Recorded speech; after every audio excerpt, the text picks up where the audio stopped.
Hello বন্ধুরা, সাথীস lovely কিচেনে সবাইকে স্বাগত জানাই। আজকে রান্না করব সর্ষে বাটা দিয়ে পাবদা মাছের রেসিপি। তোমরা আমার সঙ্গে থাকো এবং রেসিপিটি দেখতে থাকো। তার জন্য এখানে নিয়ে নিয়েছি 6 পিস পাবদা মাছ, ভালো করে কেটে ধুয়ে পরিষ্কার করে।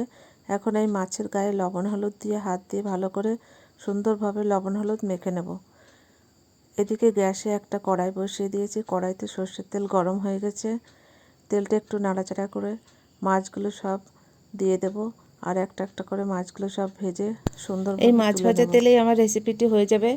তাই এখন এই তেলের ভিতর ফোড়নে দিয়ে দেব একটা শুকনো লঙ্কা আর কিছুটা কালো জিরে। একটুখানি নাড়াচাড়া করে এখন এর ভিতরে দিয়ে দেব আগের থেকে আমি সর্ষে বাটার যে পেস্ট বানিয়েছিলাম সেই পেস্টটা।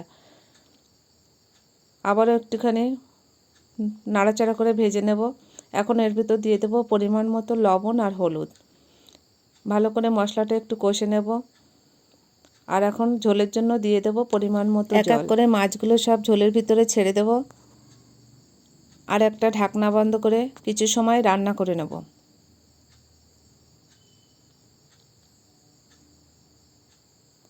এবার ঢাকনাটা তুলে নেব, আর এর ভিতরে দিয়ে দেব কাঁচা লঙ্কা আর কিছুটা কাঁচা সর্ষের তেল। রান্নাটা আমার কমপ্লিট হয়ে গেছে। এখন একটা অন্য পাত্রে পরিবেশন করার জন্য নামিয়ে নেব। বন্ধুরা, আমার রেসিপিটি যদি ভালো লাগে তবে লাইক, শেয়ার এবং কমেন্ট করে আমার পাশে থাকবে।